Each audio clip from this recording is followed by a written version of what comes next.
Deuxième jour de pêche et on décide de changer d'endroit. Jour 2, bienvenue en rade de Toulon.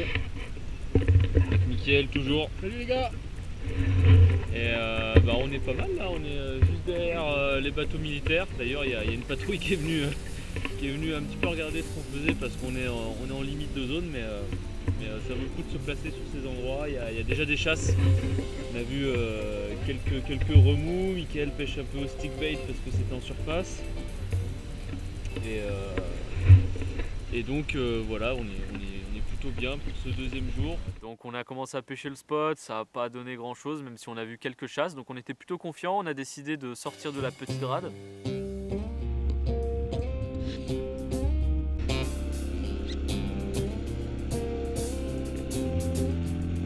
La traîne ultra rapide.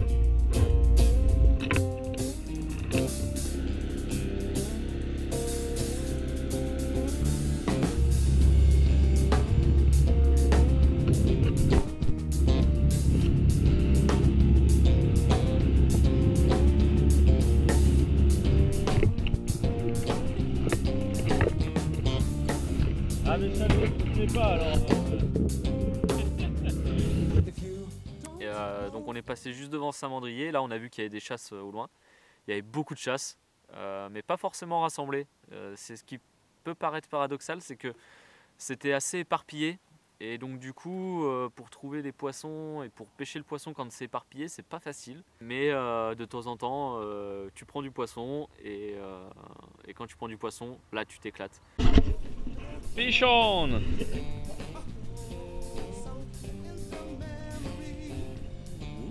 Wow! Alors c'est comment Mickaël? Quand on touche le poisson a tendance à revenir vers le bateau, il comprend pas tout de suite ce qui se passe. Et à un moment donné, quand il comprend, là tu peux être sûr que tu prends un rush, un très bon rush. Regardez la canne! Regardez la canne! Je sais pas que tu te fais démonter, mais là elle est pas contente là! C'est pas très gros, c'est des poissons qui font 1 kg les bonites là, mais ça envoie vachement du lourd. Ah, j'espère que je vais piquer par la bouche. Et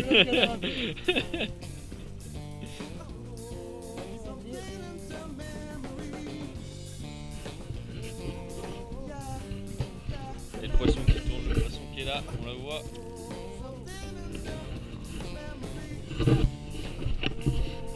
Ça tourne, deuxième tour.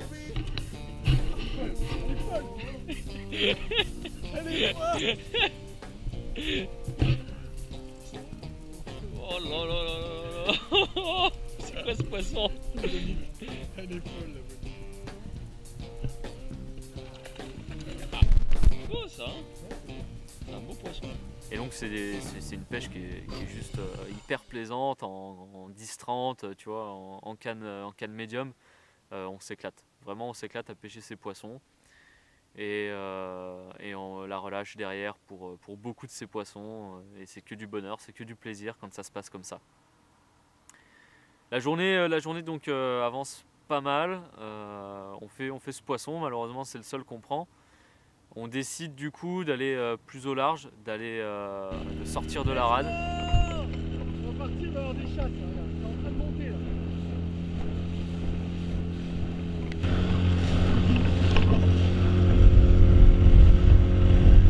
Bon alors ce matin, Très dur ce matin, vraiment super dur. Donc là on part au large. Avec le petit bateau on va au large et on va essayer de trouver les bandes pélagiques en fait. Voilà, pour qu'on s'amuse.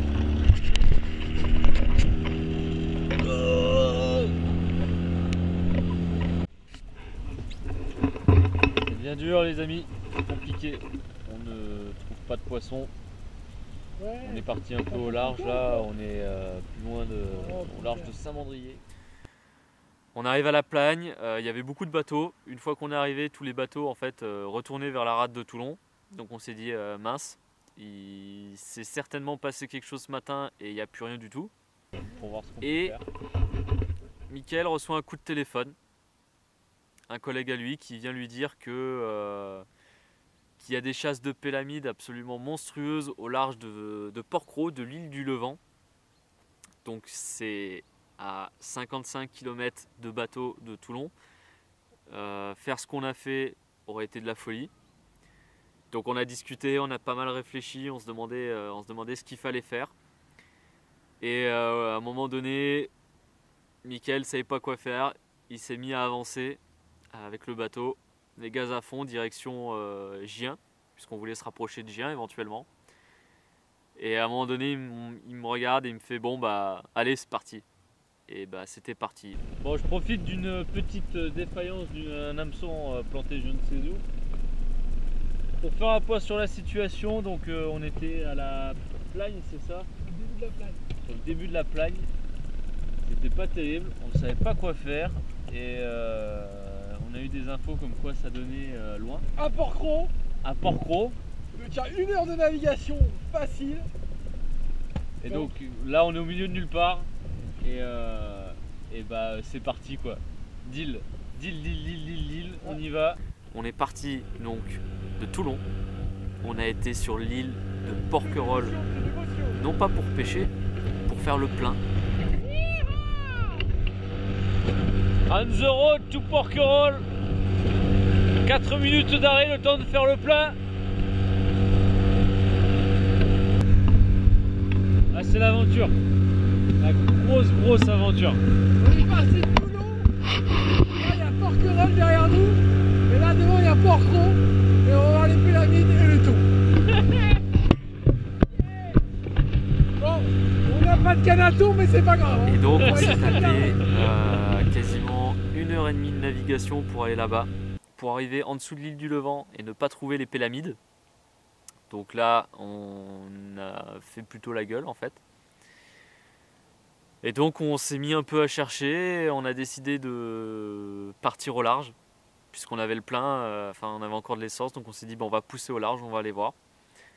Et quand on est arrivé au large, on a vu des chasses. Et je me suis dit que c'était génial, puisqu'on allait trouver les pélamides. On était au mois d'octobre, donc on était dans la bonne période pour les chasses, on était début octobre. Qu'est-ce qui se passe, Mickaël? Qu'est-ce qui se passe? On est derrière le Levant et Port-Cros et on vient de rencontrer un pote. Et on a récupéré Ça une canne à thon, voilà, ça. Et puis on va aller essayer de s'amuser. Voilà. Il y a une chasse droit devant. Droit devant. First cast, Michael Martin. Il y avait des chasses de partout, mais des chasses monstrueuses. Et bah, c'est des poissons qui n'étaient pas mordeurs en fait. On a eu beau passer un popper dedans et d'essayer, on n'a pas touché de poisson. Et parfois la solution, elle est tout simplement complètement folle, c'est d'affiner. Sauf que affiner sur les thons, c'est quasiment pas possible. Mais ses collègues ont tenté un truc de fou. Ils ont pris un thon avec une canne à pélamide, c'est-à-dire une 1560, quelque chose comme ça, avec un tout petit jig, quelque chose de la taille là. La canne. Oh là là.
Il l'a fait.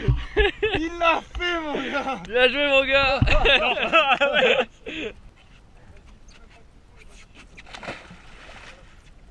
Ce qu'on appelle le repos du guerrier.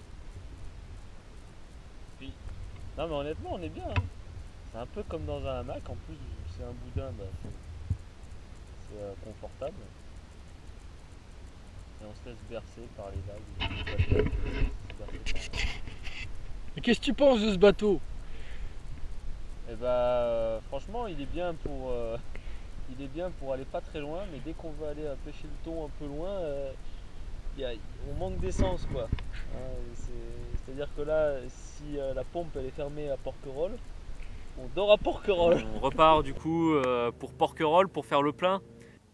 Et heureusement qu'on est reparti suffisamment tôt parce qu'à 2 minutes près, il n'y avait plus personne pour nous servir de l'essence en fait à Porquerolles. Le tomate 24-24 ne fonctionnant plus. Il est sauvé. On va pouvoir rentrer. Par chance, on est arrivé pile poil à l'heure et on est reparti vers Toulon. On a eu encore 1 heure de navigation.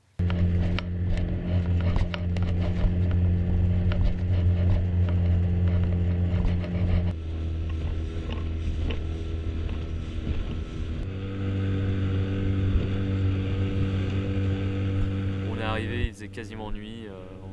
Par contre, on a eu un coucher de soleil tout rose, magnifique. Avec un soleil rouge de chez rouge qu'on a vu disparaître à l'horizon jusqu'au dernier rayon. C'était magnifique, c'est un truc de fou à vivre. On prend une bonite quand même le matin, on n'a pas fait grand chose, mais voilà, l'histoire elle est belle parce qu'on a vécu la mer, on a profité de ce moment et on s'est éclaté.